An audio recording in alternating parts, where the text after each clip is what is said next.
It's the Resistance Report, February 23rd, 2017. Good evening.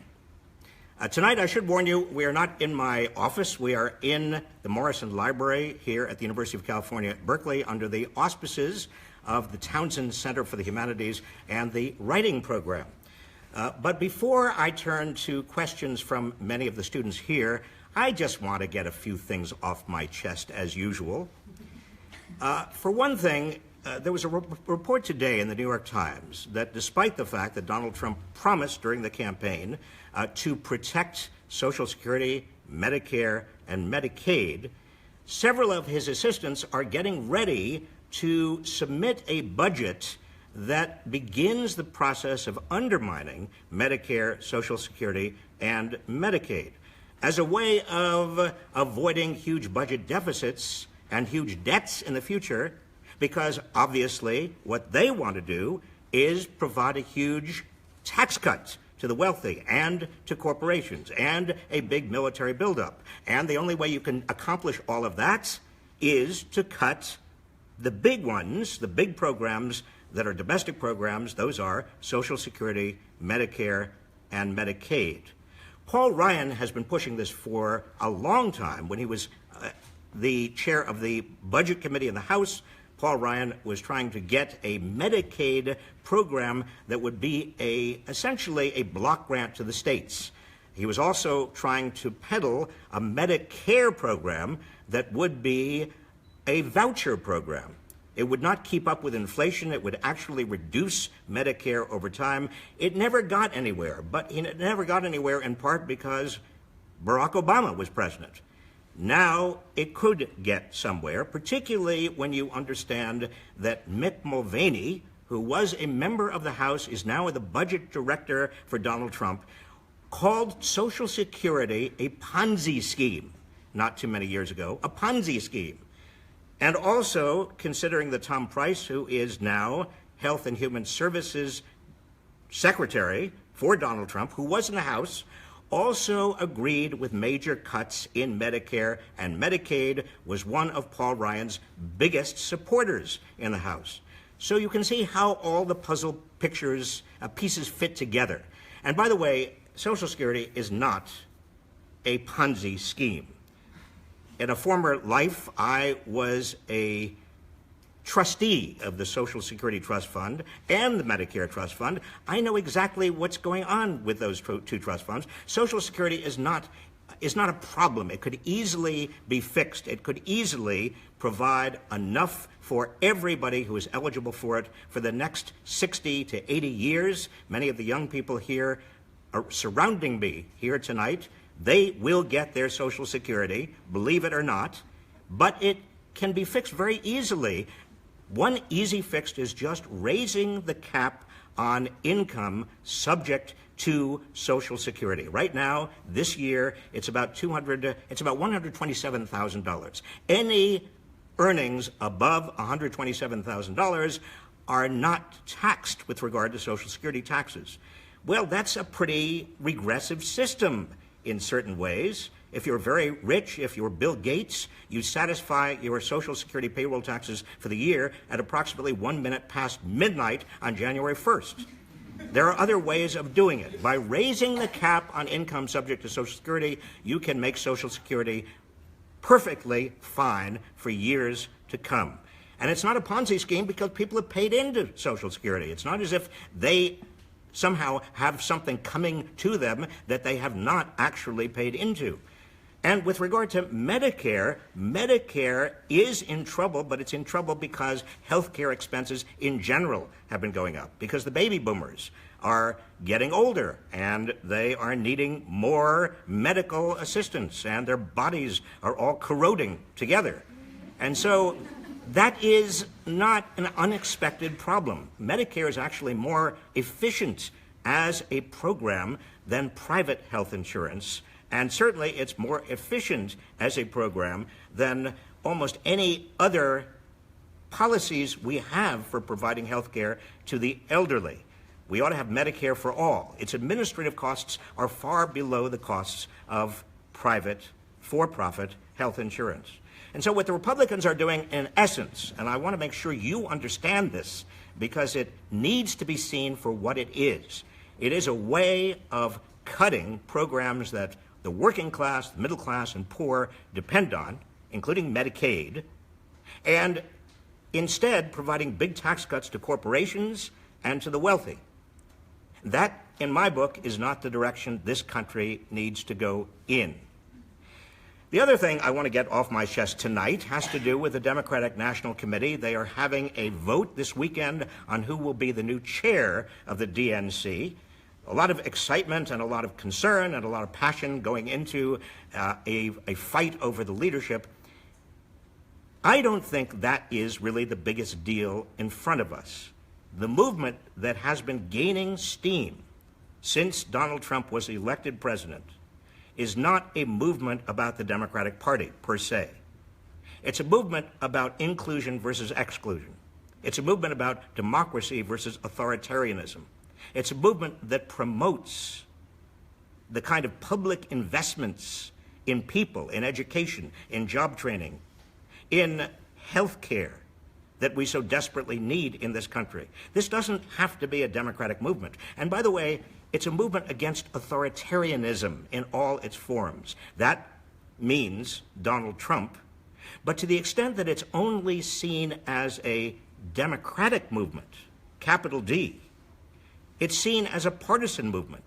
It can so easily be discounted by Donald Trump and his enablers and others as just typical partisan politics, which is why it is so important that the movement, our movement, be bipartisan, be understood to be encompassing Republicans who are equally concerned about what is happening in the Trump administration.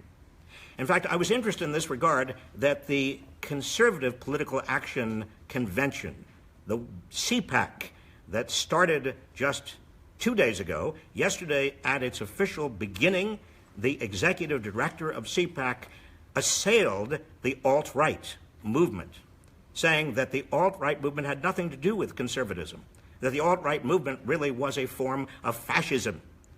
Now, what he was talking about was obviously Steve Bannon and Breitbart News and all of the people associated with Bannon and Breitbart News who have twisted an agenda, a conservative agenda, into an authoritarian agenda that has all the trappings, according to the CPAC executive director, of fascism.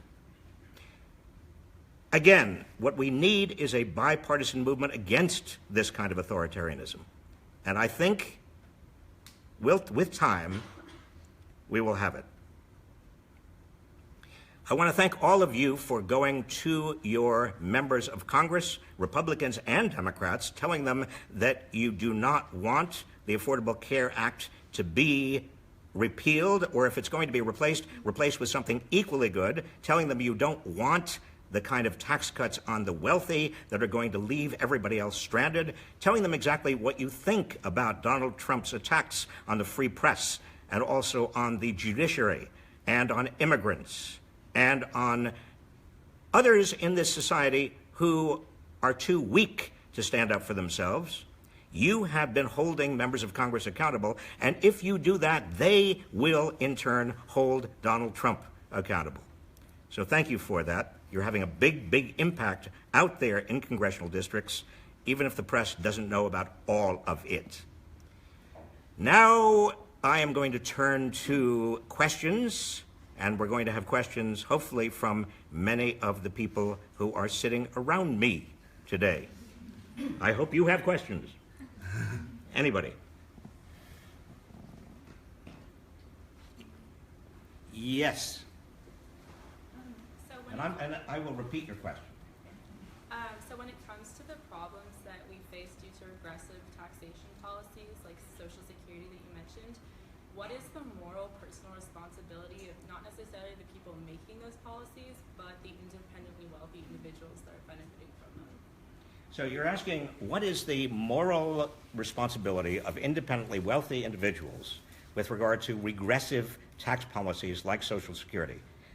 And I suppose one way of answering that would be, well, if you are a morally responsible person and you're very wealthy, you should reject even taking Social Security. That's one possibility.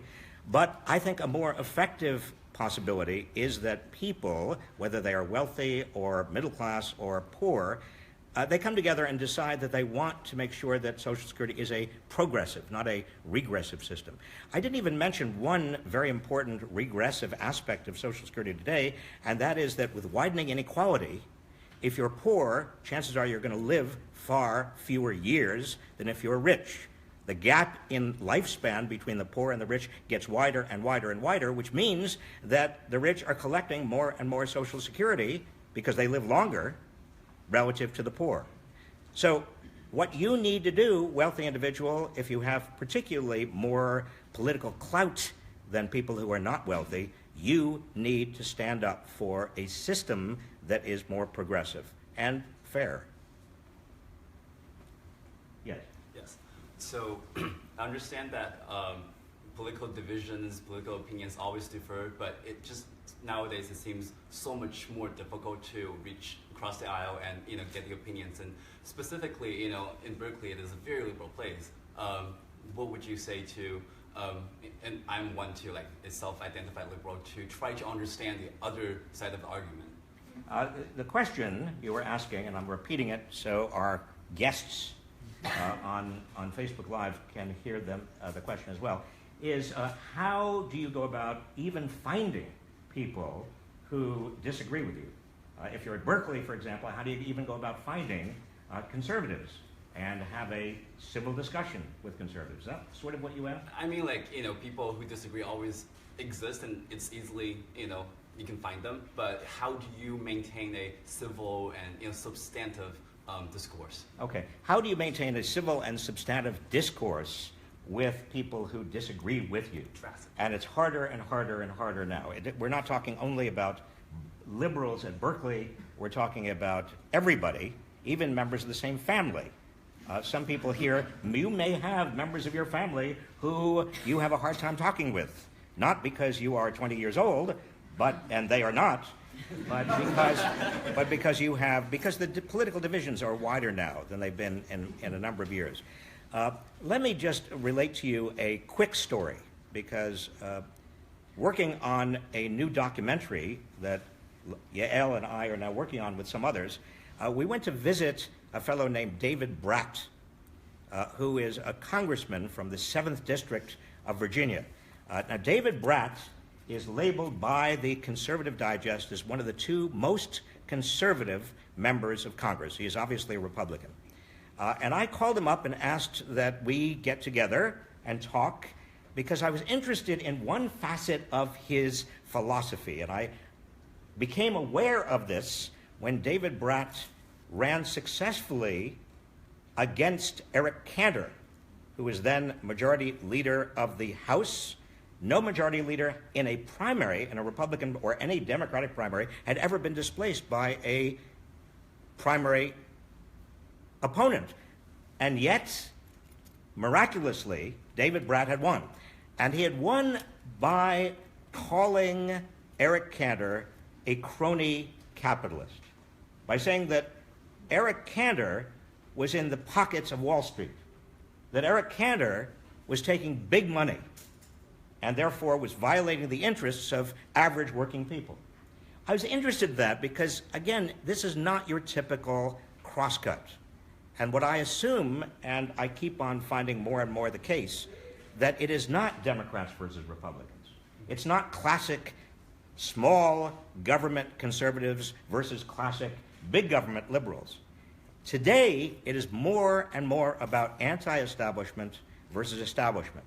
People who are viewing our political and economic system as fundamentally corrupt, as rigged in favor of the crony capitalists, as David Bratt actually, it turned out, viewed the problem. And when we got together and had several hours to talk, it turned out that on this set of issues, which is so critical, we had much more in agreement than we had in disagreement. And so the moral of the story is, rather than assume just because somebody calls him or herself a Republican or a Democrat or a conservative or a liberal, rather than assume that there's a vast gulf between you, I think it more useful these days to seek out people who share your particular views about whether our system, our political economic system, is working for the majority or not working for the majority, and if it's not, why not?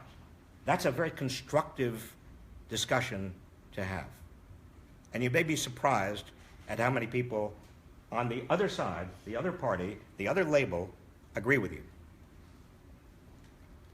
Questions? Any more questions over here? Yes? So you mentioned when you just spoke, congressmen and senators and other representatives holding Donald Trump accountable.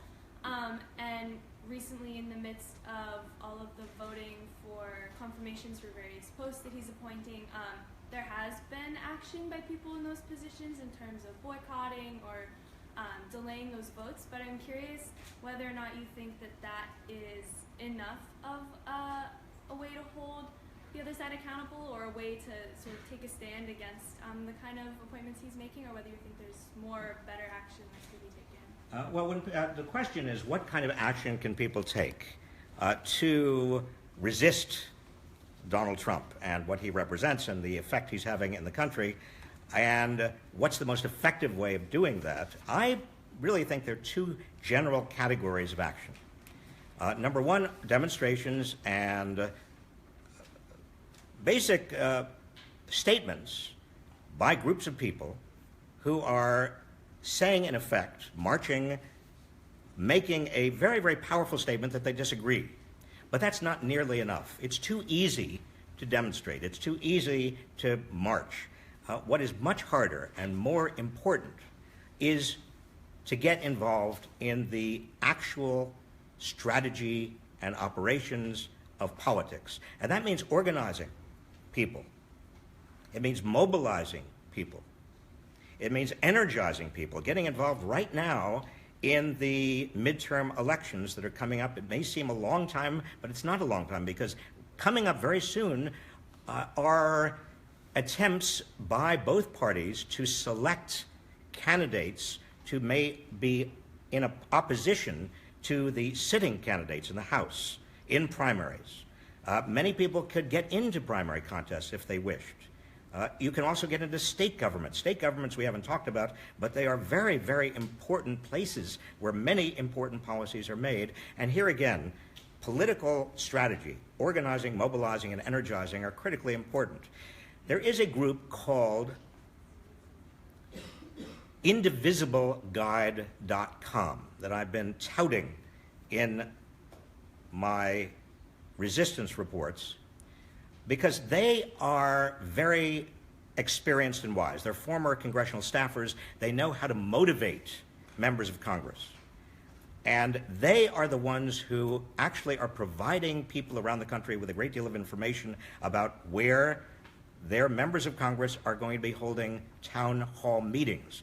This is another very important part of the strategy. Rather than just demonstrating on the streets, actually going to a town hall where a member of Congress is coming to talk to constituents and being a constituent and having questions and holding that member of Congress accountable and not letting go when a question just avoids answering, answer a follow-up question. And if the member of Congress never shows, and many of them are no-shows, then actually having a chair with a cardboard cutout of that member of Congress and inviting the media to come and actually see the town meeting that wasn't. In other words, there are many, many things that you can do. My general point is that being a citizen activist is much more than just voting and paying taxes and serving on juries. It really is viewing politics as a practice that is a practice that one takes on, if not daily, then at least weekly, like any other practice, learning to play the violin, any other practice, but it is a critically important practice. These days, a lot of people are learning, if they didn't learn it before, that they have to be a citizen activist. Yes? How are we supposed to organize politically when we have just this bottomless pile of homework here at Berkeley? I mean, they keep us so busy. And that homework and the job search that everybody is so invested in as well also takes up a decent amount of the dialogue. How do we convince everybody to reprioritize a little bit?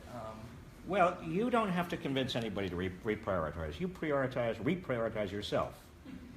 Now, I'm sure that you have a lot of work to do and a lot of homework, and I apologize to the extent that I've been contributing to that.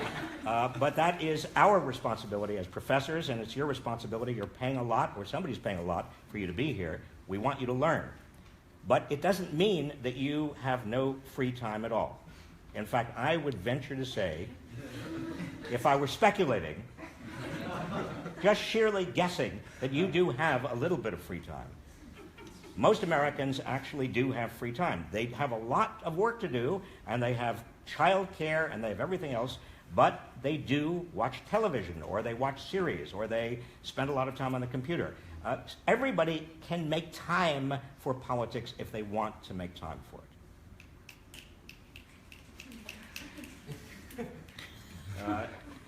Yes? As we've seen from our current election, it's obvious that a lot of people have very varying perspectives based on values and where they come from. But I feel like the biggest problem that we have is communication. How can liberals and conservatives be able to communicate to create a solution without either side getting defensive? The question is, how can, and you're using the labels liberals and conservatives As one form of identity. as one form of identity, communicate without, because the language and the labels and the ways of and the modes of discussion can be very provocative and can, in that sense, cut off discussion, you're saying. Yeah. And in my experience, one very important thing to do, particularly with friends or family members or people you know who you don't share their same political perspective, is to use, at least at the beginning, use humor. Humor is the vast underrated solvent. One of my closest friends in the world is a former Republican senator named Alan Simpson. And we agree on almost nothing, but we laugh a lot. And after we laugh, we actually have some great discussions. So that's one technique. Another technique is to just avoid unnecessarily provocative language. I mean, the verb exploitation is one that always rubs me the wrong way. A lot of people on the left always talk about somebody exploiting somebody else. Well, maybe they are exploiting, but that doesn't actually convey very much information. And it very often gets people, for example, a CEO who is accused of exploiting his workers, gets them unnecessarily defensive. You can zoom in on very particular behavior or very particular issues that you may disagree about.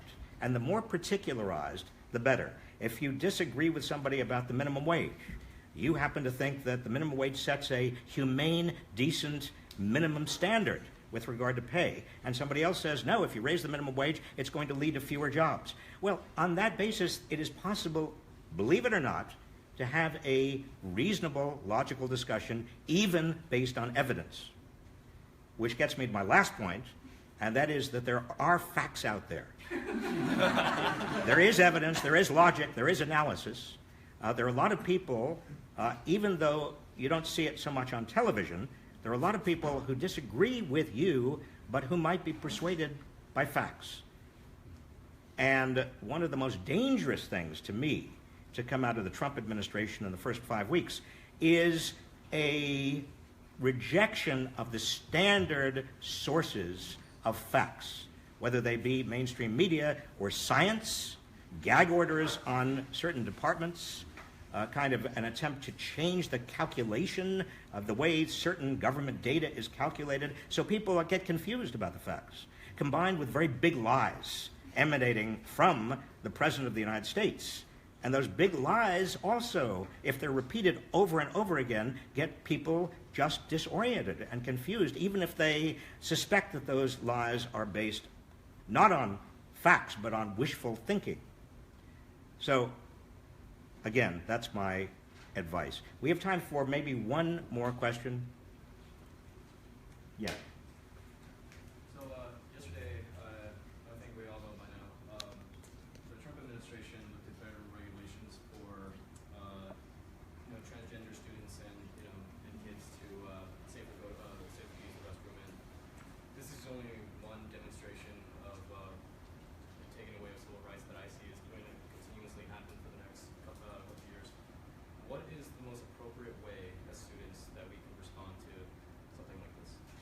Well, I think your question is about the administration's decision to take away essentially the rights of transgendered students to go to restrooms that are in accord with their feelings about who they are and what their bodies are. And that seems to me not only cruel, because you're dealing with kids who are going through all sorts of torment to begin with, but it's also unnecessary. I mean, when you're dealing with cruelty that's unnecessary, I'm sorry, I don't think that there's any place for that. There's also a lot of cruelty going on with regard to the travel ban directed at Muslims. There's also a lot of cruelty going on with regard to the immigration orders right now that are putting a lot of people whose status may be technically undocumented, but they've been here for many years and they've worked as members of their community and they are productive. It just unleashes fear in a very inhumane way. So I am outraged about all of this. But your question wasn't about outrage. Your question was how to channel the outrage into something that's productive. And I'm not sure I have anything more to add than I've already talked about. That is, there is no substitute for getting together with others and organizing and mobilizing, being active politically, talking to people who may have different labels over their heads in terms of Republican or conservative, but who may agree with you on this issue or on other issues. The more you can reach across the aisle and find people who actually agree on particular issues, the stronger your voice becomes. Because then it is not easy to just label it as, oh, it's just another liberal identity issue. It really has much more potency as a fundamental matter of human rights and social rights. So on that note, I'm going to officially end this resistance report tonight, and thank you all for tuning in. Thank you all for participating, and we'll see you tomorrow.